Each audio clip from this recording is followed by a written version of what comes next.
Let me see.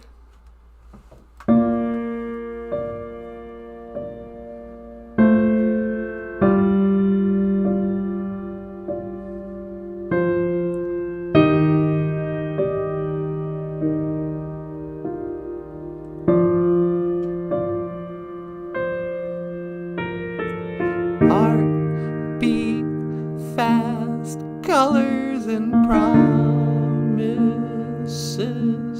How to be brave? How can I love when I'm afraid to fall? But watching you stand alone, all of my doubt suddenly goes away somehow.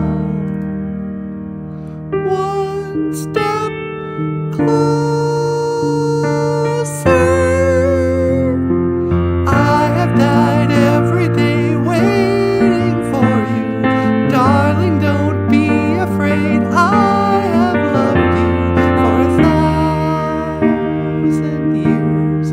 Love you for 1,000 more.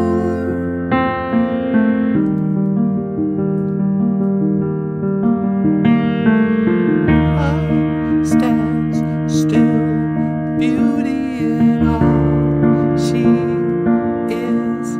I will be brave. I will not let anything take away what's standing in front of me.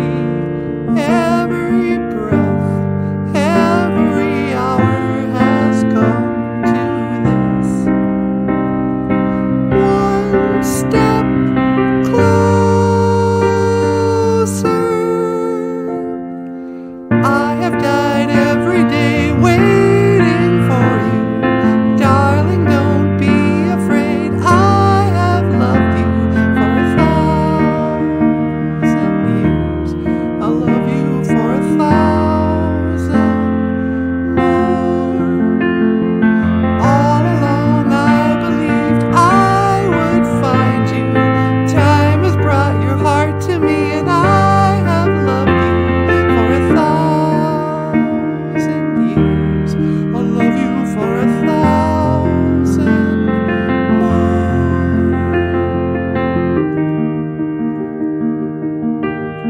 Step closer.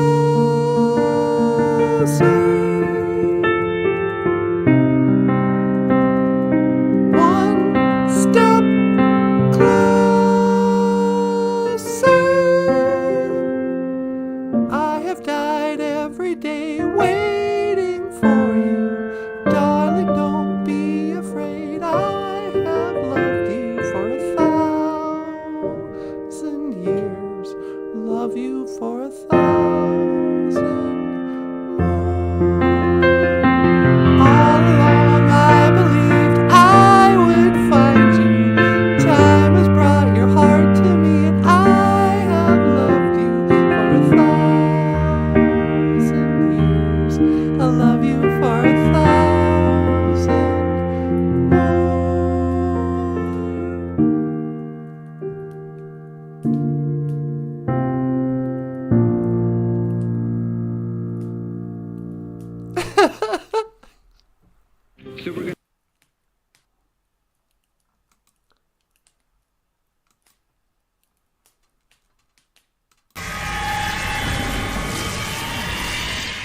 BOOZHOO! And welcome back to BOOZHOO NANABOOZHOO, the podcast about Ojibwe language and culture. I am NANABOOZHOO, and over here, once again, as she is every day, as I am every day, the lovely and the talented Natasha. Ikadon BOOZHOOini Musheng. Why don't you say hello to these people? Hello to these people. Nah. And, of course, over here, the rock star cartoonist, Michael. Ah, yeah. What's up? How can you sleep? Natasha just sang a beautiful song, and I'm doing my intro, kind of doing my my comedy bits, and you're over there sleeping. Yeah, well, it's Saturday morning, man. I was out late last night. No, you weren't. You went to bed at 9. Okay. I was, I don't know, I'm sleepy. I think it's the winter. Yeah. Well, get up. We got a show to do. Yeah, okay. And you want to say hi to the folks? Hey, everyone. Welcome to the show. Yeah. Let me get some coffee. Yeah, okay. Mr. Rockstar himself. Anyway, what's going on with you, sweetie? Oh, not too much. It's Saturday morning. Gonna wash the floors. Are you asking me, am I going to wash the floors? Or are you saying you're going to wash the floors? I hadn't really committed. Just gonna wash the floor because it's floor washing day. That's right. Let's get this out of the way. Longtime viewers will know and remember that Saturdays, in the Ojibwe life way, we call it Gizibigi Saginage Gija Good. Saturdays are known as floor washing day. The Anishinaabe people were very clean people. Is that true? Well, I think boarding school people were very clean, neat and tidy. My grandparents' house was always clean, neat and tidy. My dad, both my parents are really tidy, clean people, but I'm kind of a slob. So I don't know. I've known a lot of Indian people. Their houses look like an episode of, what's that called? Not Intervention. Hoarders? Hoarders. You ever have one of those friends who lives in a episode of Hoarders? You walk into their house and you go, how can you live like this? This is disgusting. How many cats do you have living in here? It smells like an ammonia factory. Newspapers. You still read newspapers? Why do you have piles of newspapers? Oh, I'm going to get around to recycling. Only one Earth. It's like, ugh. Clean up your house. It's disgusting. Gizibi geese, again a gay. Geese are good. It's time to clean that house. Vacuum the floors. Shake out the rugs. You know my style of washing the floors, right? You mean the wool sock? What would you call it? Routine? Yeah, technique. My wool sock technique. If you want to wash your floors and you've been dreading it because nobody likes to hurt their knees. Oh, get down on all fours and scrub around the toilet. Gross. My cheek's going to be up against that porcelain that I pee on, Or you put on a double pair of wool socks. Yeah, even the good ones. Who cares? It'll wash. Put on your wool socks and use your socks as your rags. Just pour water on the floor. You can throw a little, detergent down there or something, and then just start using your foot. And your foot can get into those little crannies and stuff because you got a lot more weight standing on the foot than you do crouching down like I don't know what. So if you wanna clean your floors, use your feet. And this has been your Ojibwe Lifeway lesson from your old Uncle Nanaboozhoo. Yeah. It's a big geese, I'm gonna gay. Geese are good. It's floor washing day. We gotta go rock out the church this morning, huh? Yep. Is Tommy gonna pick you up? Yeah, I think he's picking us up at 10:30. So we gotta get out of here by at least 10. Pack up the guitar. We're doing special music at church tomorrow. So we gotta go in and test for sound. Gotta do a sound check in the tiny little chapel. They don't even call it a proper church. It's just a chapel. Whatever that means. But we're going out to Mokaam to practice some guitar this morning with cousin Tommy. He just doesn't feel like a cousin. I thought everybody felt like your cousin. Well, there's that. Yeah. All Indians kind of feel like cousins to each other, but my cousin Tom is my dad's cousin. But they were like reservation cousins, so they grew up together like brothers. So my dad's cousin seemed like his brother, so he feels like my uncle. But if I say my Uncle Tom, it's not really. I don't want to confuse anybody. They go, oh, your Uncle Tom? What are you, a racist? Or whatever that word means? Oh, yeah. What's Uncle Tom mean? I think Uncle Tom is like when you're a black guy who's sucking up to white people or something. It's like being an apple in Indian community. Oh, really? Yeah, I think so. I'm not sure who Uncle Tom was, but I think that's an insult to black people. Oh, you're such an Uncle Tom, sucking up to whitey like that. What an Uncle Tom. In an Indian country, they call you, oh, what an apple. There's a Sioux word, there's a Dakota word for, it translates as hangs around the fort. And it was an insult to the Indian people who were like sucking up to the white people. And the apples were the red on the outside, white on the inside. Oh yeah, that guy, he's working for the BIA. He's a real apple. He's just sucking up to the white man. He's an Uncle Tom. He's a house Negro. Whatever you want to call it. Should we talk about racism this morning? You want to get into the deep end? Yeah. After we give Kaya a gold star. Bonjour, Kaya. Oh, is Kaya back? For sure she is. Let's give her a gold star. She says, give me all your gold. All right, we'll give you a gold. We'll give you 1 gold star. You can't bully your way into more gold. This isn't a Wild West. This isn't the 100% factual historical record of the development of San Francisco.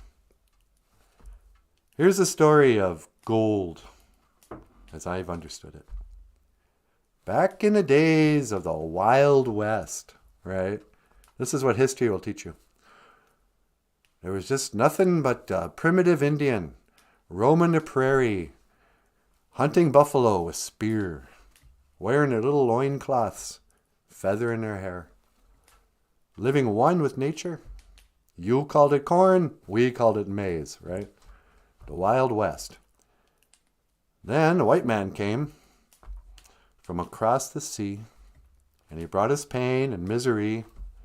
He killed our tribes, he killed our Cree, he killed our game for his own needs. Hey, are you quoting Iron Maiden? I sure am. Run to the hills. Anyway, so the story of the Wild West is that white man came, and then they came all the way to California just overnight. It was the gold rush. Gold rush.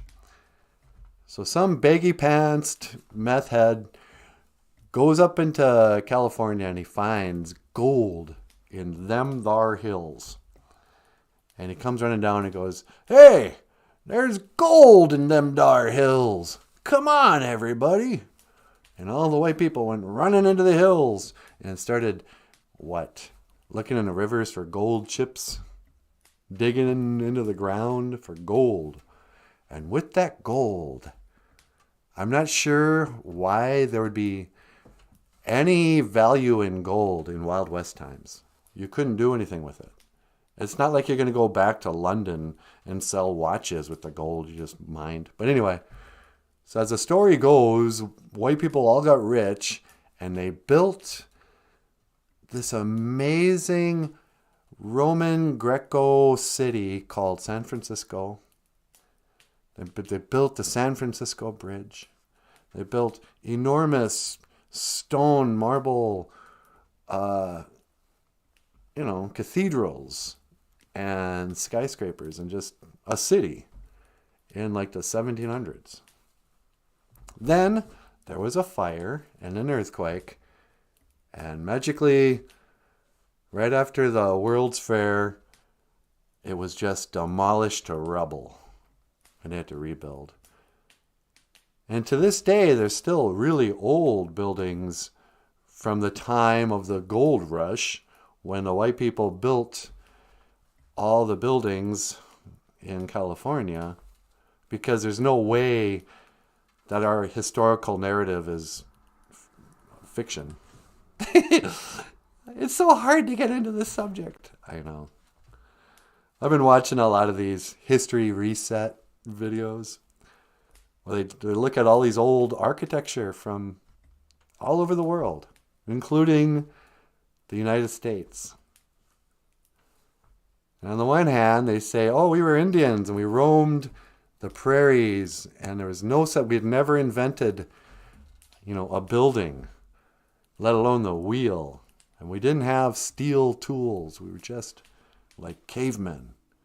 But then Columbus came, and in a short period of time, they built up this entire country and all the great buildings and architecture. And once they'd finished building wonderful, statues and just incredible architecture that looks just as great as anything in London and anything in Rome, then every city has some story of a fire. Oh, the Civil War came in and cannons blew up the city of Boston. It was a big fire, burned up all the brick buildings. But then you go, wait a second, no, wait. There's no way these pioneers in their covered wagons and their 2 horses and their oxen could have built up California in 50 years. Oh no, well, they imported a bunch of Chinamen. You see, the Chinaman came and he built all the railroads real quick like. The Chinaman. What? Really? What happened there? Did we win a war or something? Were they our slaves? No, we paid them. The Wild West cowboys paid Chinese guys to immigrate to that side of what they follow the ball. But anyway, to that side of the United States and then start building into the center. And that's why we have our biggest cities in California and New York. The oldest parts and the most developed parts of our country are on the coasts, of course.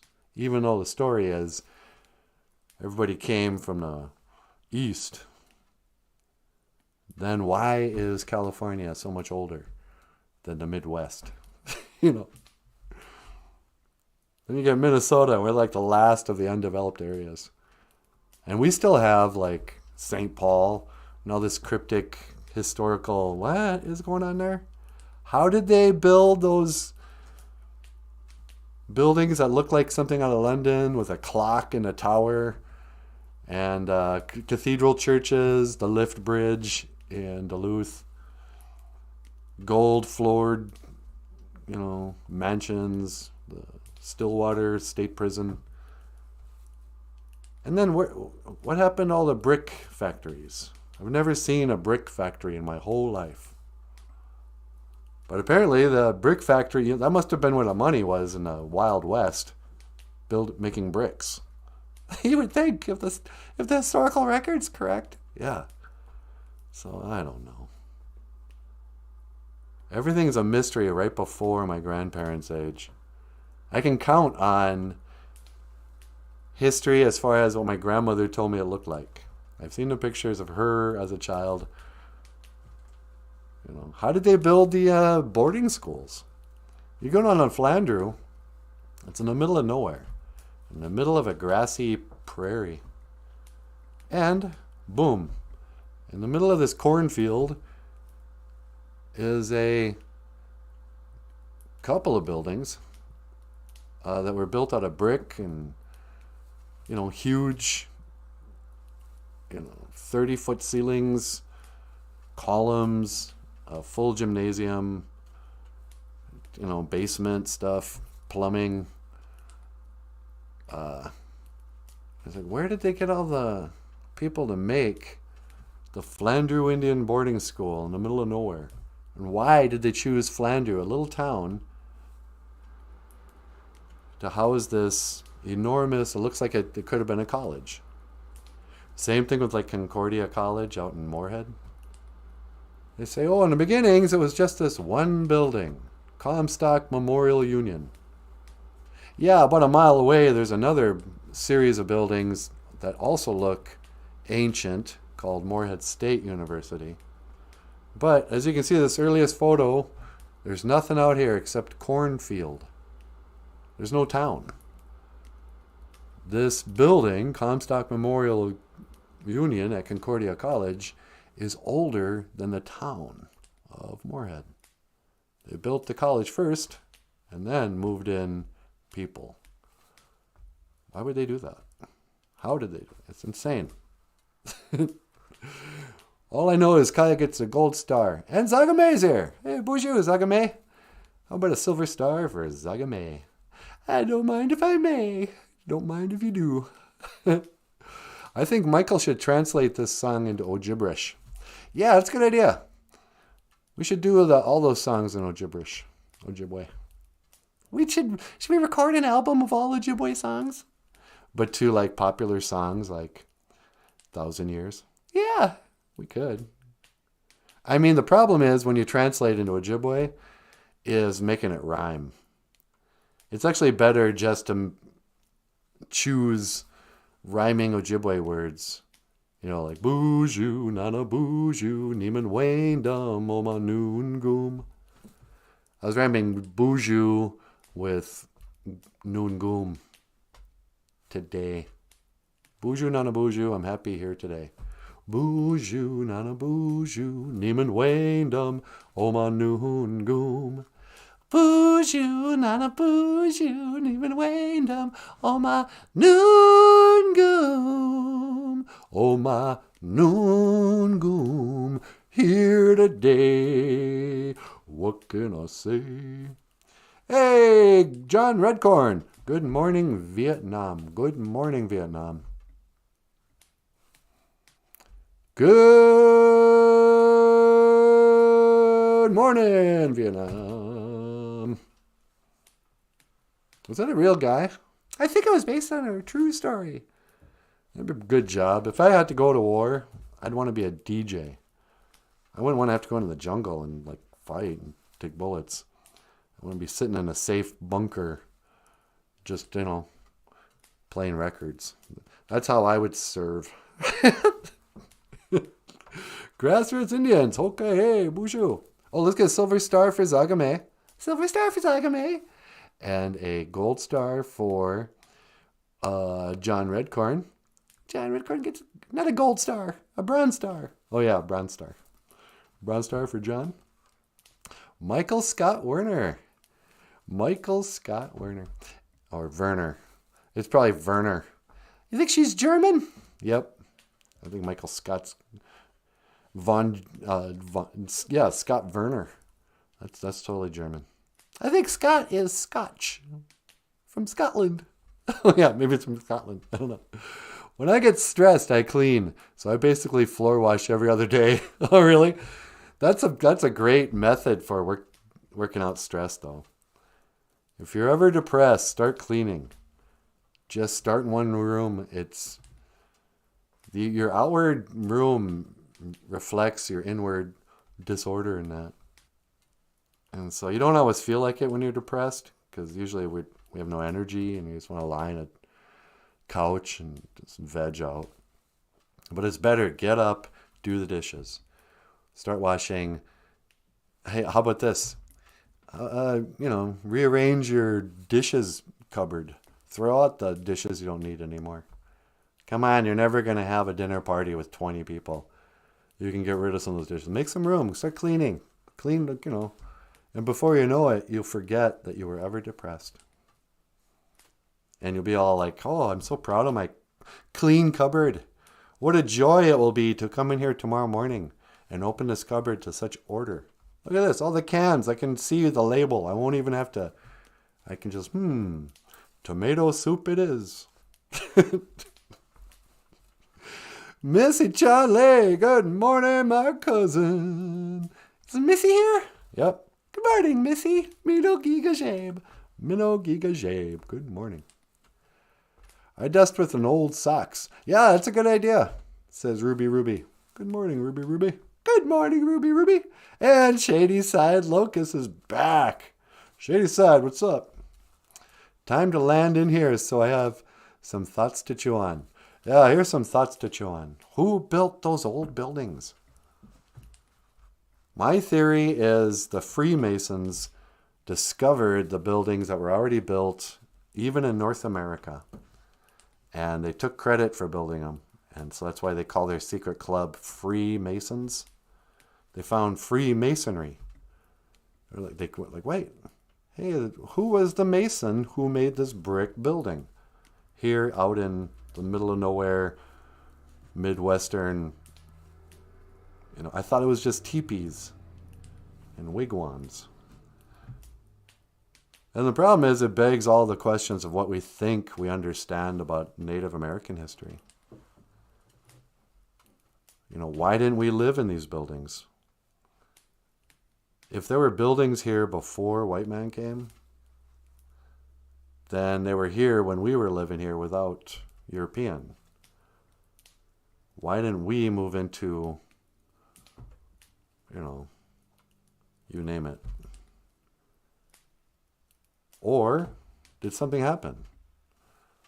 Was there some sort of weird reset?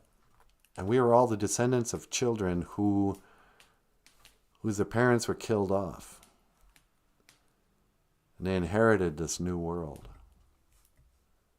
There's a lot of myths out there, rumors out there of, orphan trains and migrations. And every group of people has some sort of tragic period where, their grandparents or great-grandparents were separated from their parents.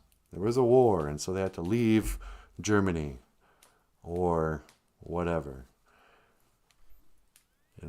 We're actually from this area of the world, but then something happened in this one generation, and my great-grandmother was an orphan or a slave or in boarding school, or somehow we're all the descendants of traumatized children who were taken away from their homeland and relocated.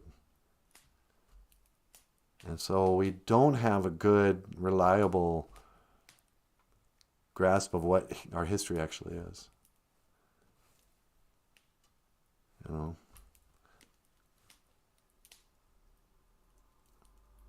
I'm just going to stare off into space now. So we're going to teach any Ojibwe, or what's going on here?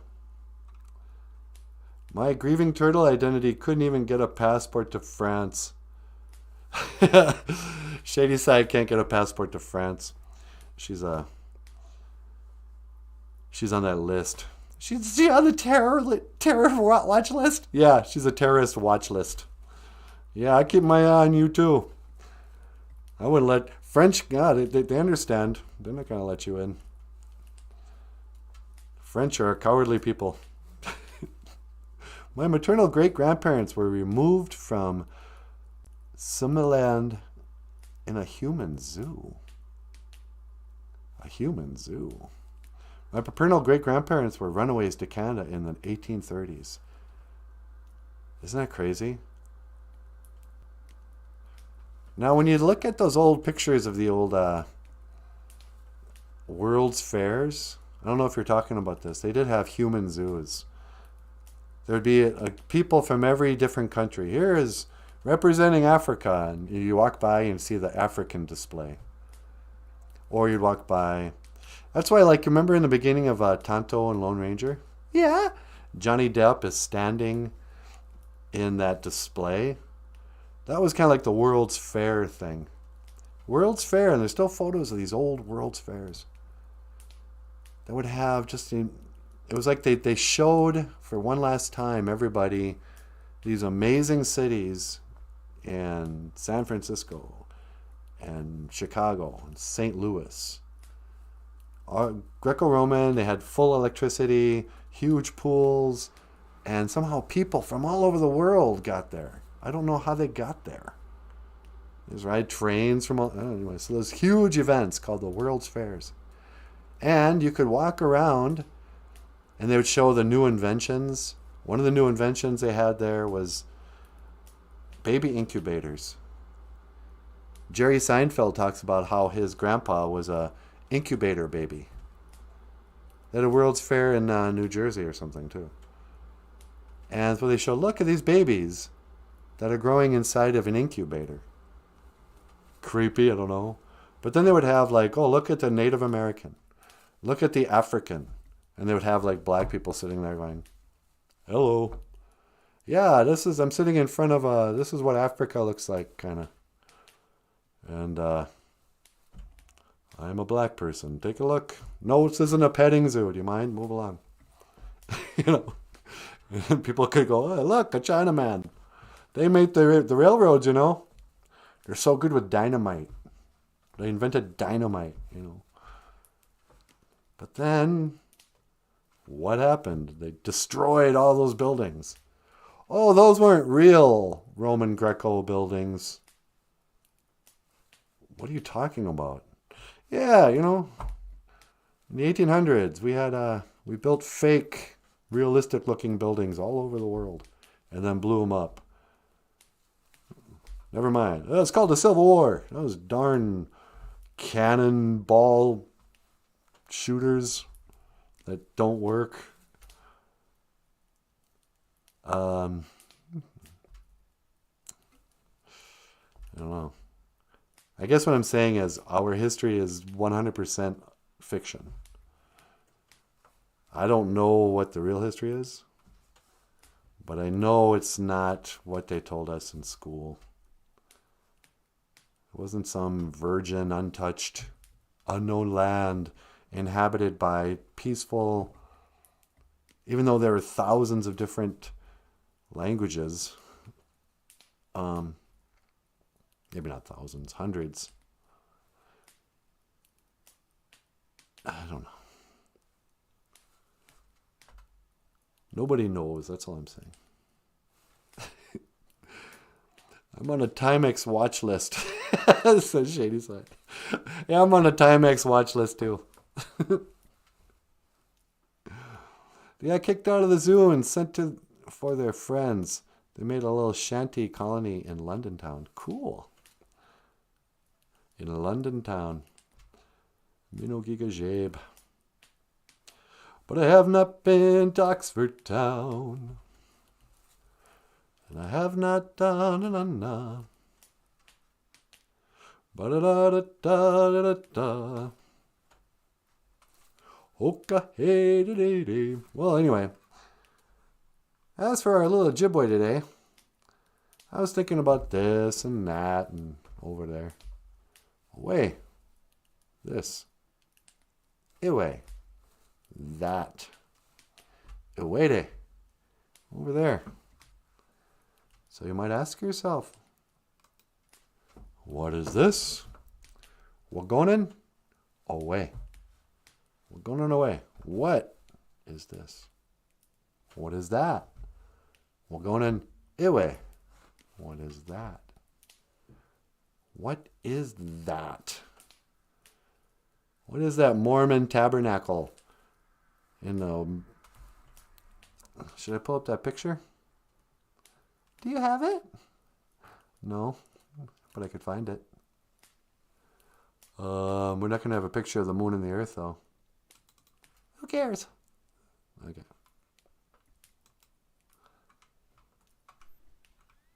And this is just random one. I could have chosen 1,000 different pictures. But this one's an easy one to kind of go, what is this now? How in the world did they build this?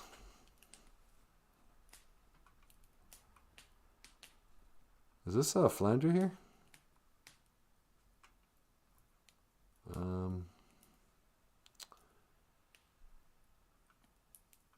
If I can't find a picture of the Mormon tabernacle, I'll just show a picture. Here it is.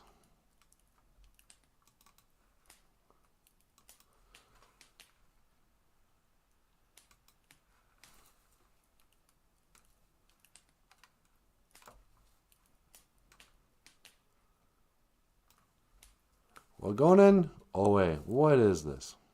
Right? I mean, I can't even do it justice on this little podcast. But this is the Mormon Tabernacle, I think.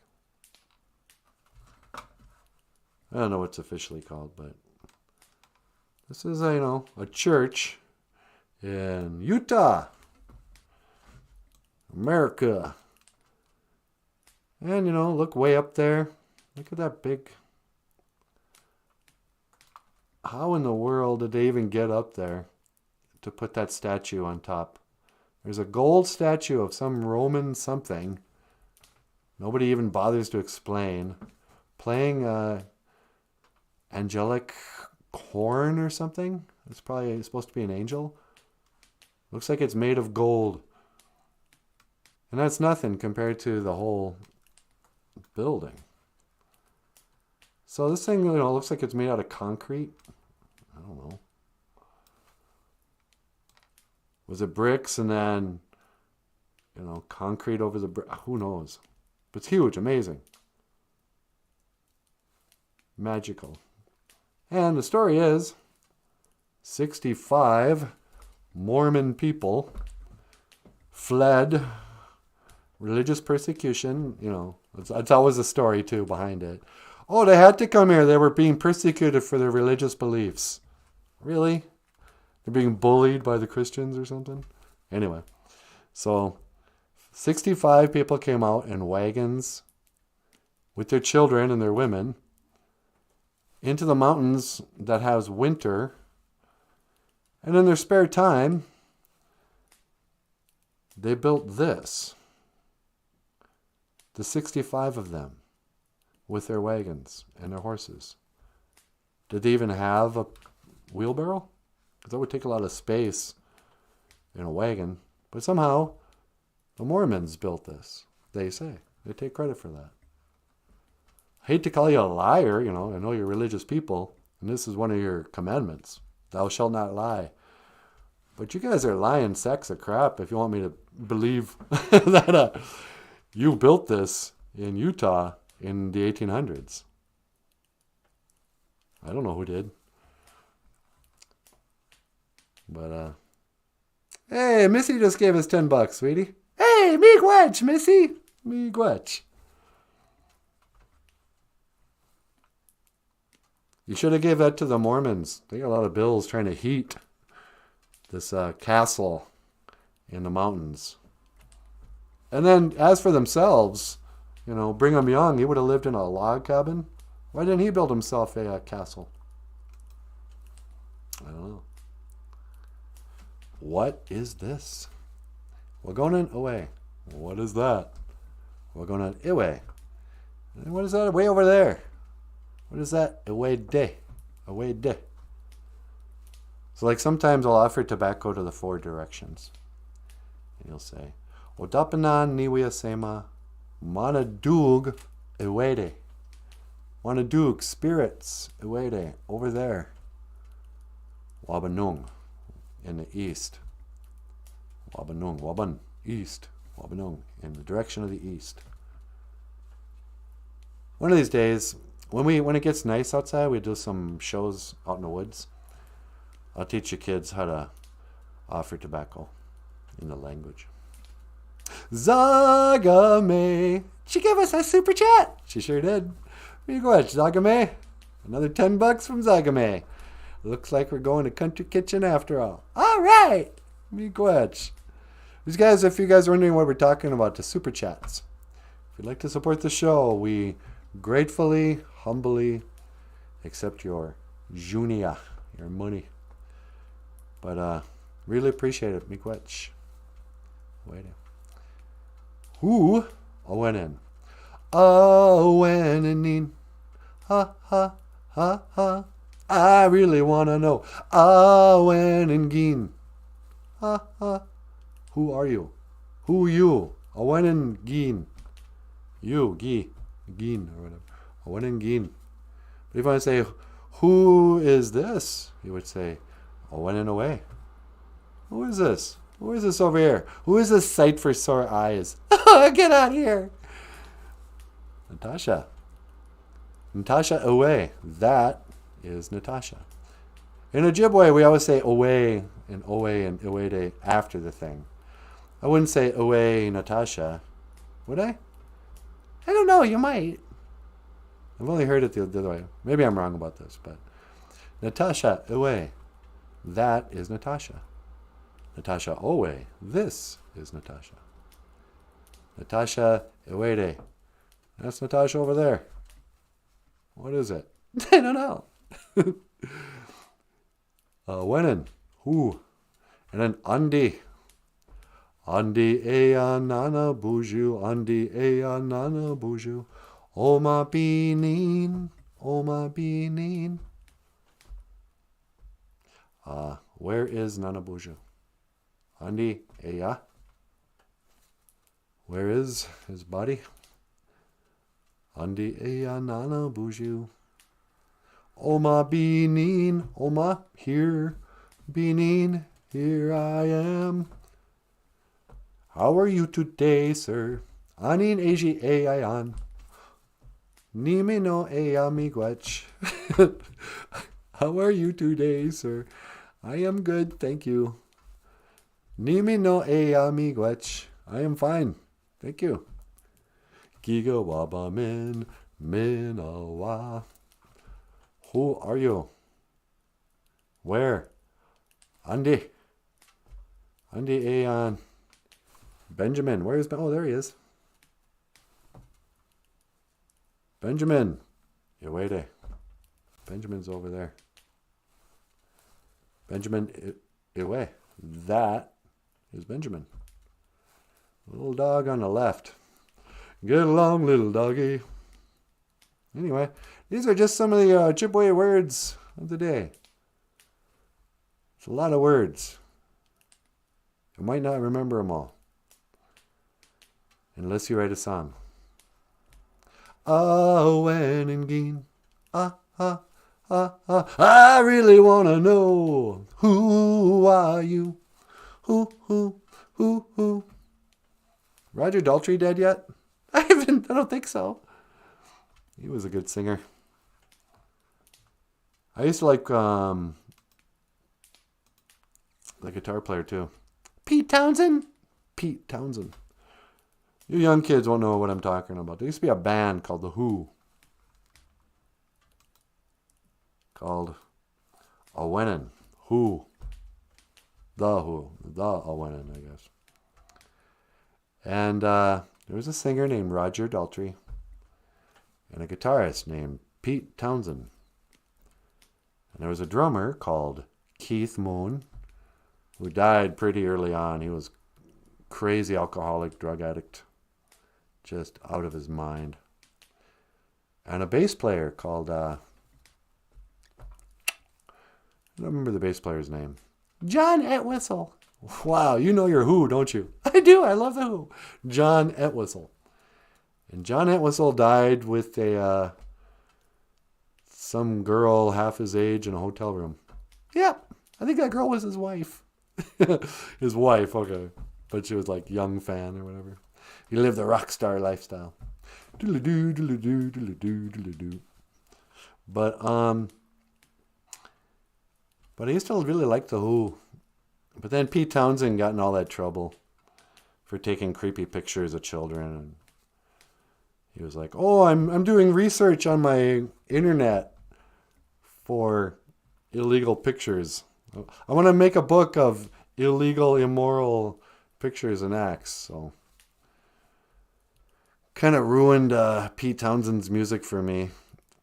I started hearing all this weird gay stuff in it. Rough boys under the sheets. I was like, what? Come a little closer. Tough boys. It's so easy to please. What? I didn't realize how gay Pete Townsend was. Ugh. Not that there's anything wrong with it. I mean, it's gross, but that's not why I hate the song. It's just like, I don't like him because I think he's sort of like Michael Jackson, if you catch my drift. If you know what I'm saying, wink, wink, nudge, nudge. If you get me, yeah, I get you. Can you educate about little people? Think they are messing with my house and land. Yeah, this is the story of the little people. The Bungi and Anishinaabe. Back in the days of the grandfathers, there was a TV show called Game of Thrones that was about a little person Not a midget. That is like the N-word. If you say midget, it's like you're calling somebody a nigger. Hey, don't say that word. I'm sorry. It's like you're calling somebody a nigga. That's better.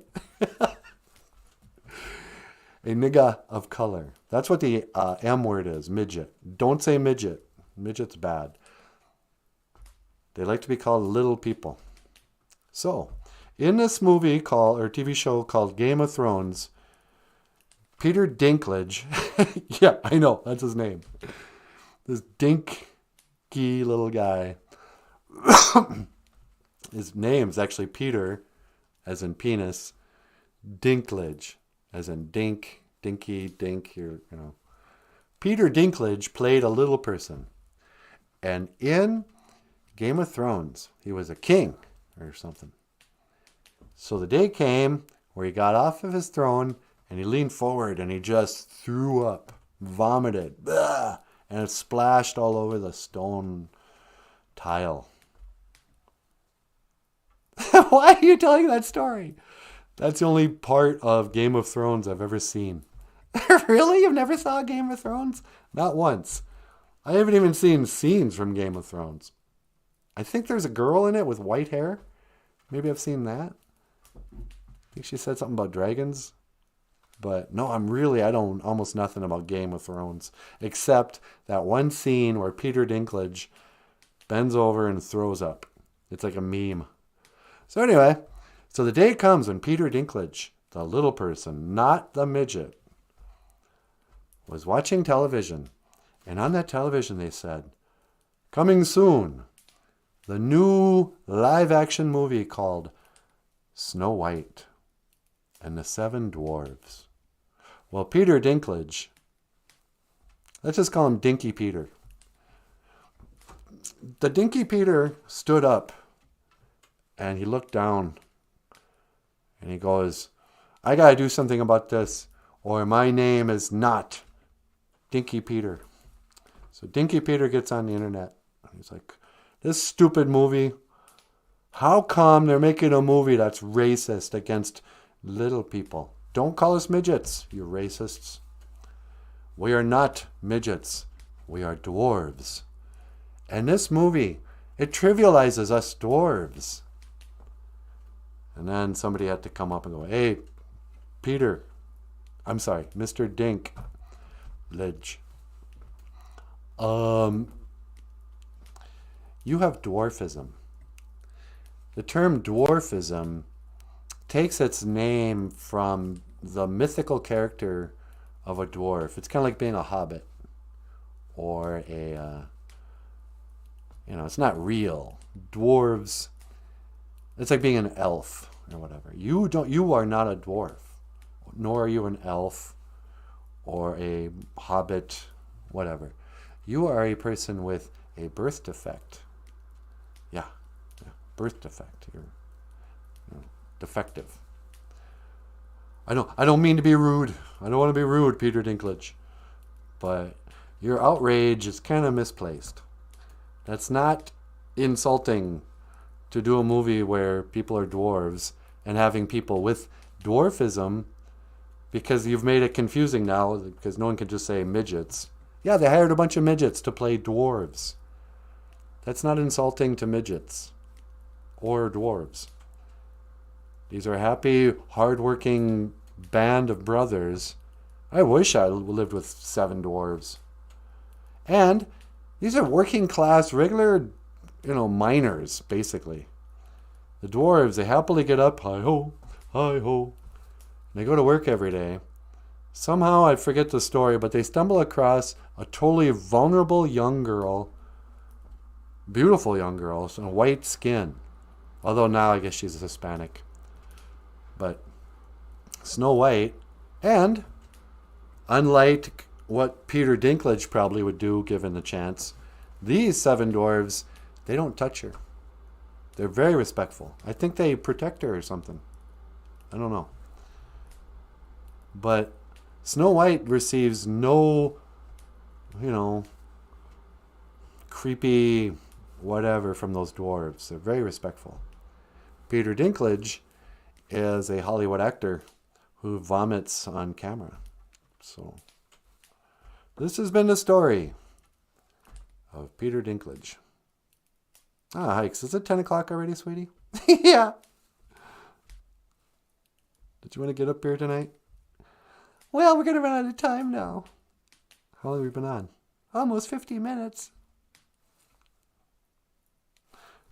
Okay, let's do this. We got to record the radio show this afternoon. But let's come back on tonight, and I'll let you take the reins, because we just ran out of time. All right. Sorry, guys. I'm not going to let Natasha get up here. We just ran out of time. I got stuff I got to do today. So today is the Ojibwe word of the day. Gives a big geese, a gin a gay, geese are good. It's floor washing day. And if you'd like to support the show, miigwech to the people who gave us super chats. Really appreciate it. You can also sign up on Patreon. Oh, we got a new Patreon too. I haven't opened up the email yet. Really? Yeah, we got like $95 or something. Thank you, whoever gave us a Patreon. If you're watching right now, I just noticed that we got a whole bunch of emails we have to look at. And one of the titles was, "You just got a Patreon." Well, oh, great. So, miigwech. You can also give us a tip on PayPal. And we've got a GoFundMe page, raising some money. Michael Lyons has some books for sale on Amazon.com. Books like Little Cutie, Teddy Bear's Vision Quest. Otherwise, sweetheart, yeah, if I can find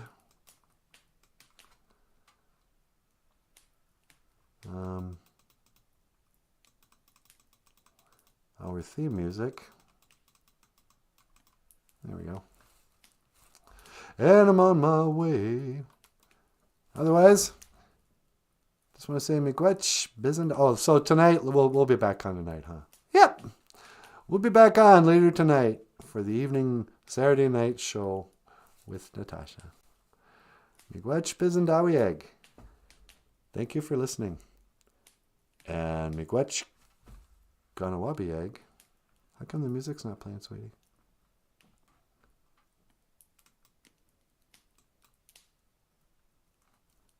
New intro. Oh, I'll probably shut off the music, huh?